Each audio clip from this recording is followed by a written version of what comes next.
Breaking news mga kaibigan, ang sikat na Journey frontman na si Arnel Pineda, muling headline matapos ang kontrobersyal na kaso laban sa kanya. Ano nga ba ang totoong nangyayari sa likod ng usaping ito? Alamin natin. Humiling ang mga abogado ni Arnel Pineda sa Quezon City Regional Trial Court na ipagpaliban ang kanyang arraignment kaugnay ng kasong isinampa ng kanyang asawa. Ayon sa Chavez, Miranda at ASOS Law Offices, nakabinbin pa ang kanilang petition for review sa Department of Justice na naglalayong ipabasura ang resolusyon ng Prosecutor's Office, na siyang naging basehan ng kaso.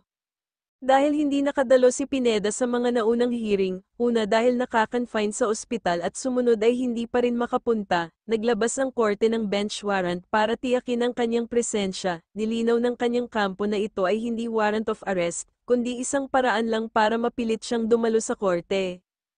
Ang reklamo ay may kinalaman sa di umano'y marital infidelity at psychological abuse sa ilalim ng Republic Act 9262 o VAWC law. Akusado si Pineda na nagdulot ng mental at emotional anguish sa kanyang asawa.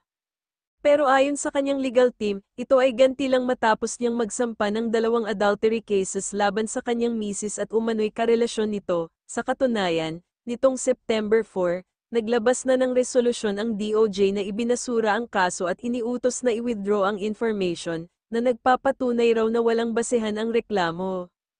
Nanatili namang tahimik si Arnel sa publiko, at aniya, mas nais niyang doon sa korte lutasin ang usapin kaysa sa media.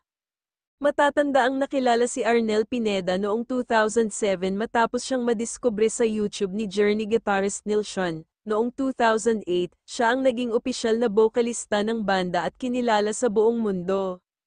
Mga kaibigan, ano sa tingin ninyo, biktima nga ba si Arnel ng ganti? O dapat pa ring harapin ang seryosong paratang laban sa kanya? E-comment na ang inyong opinyon sa baba. At huwag kalimutang i-like at i-subscribe para updated kayo sa iba pang maiinit na balita. Maraming salamat sa panunood.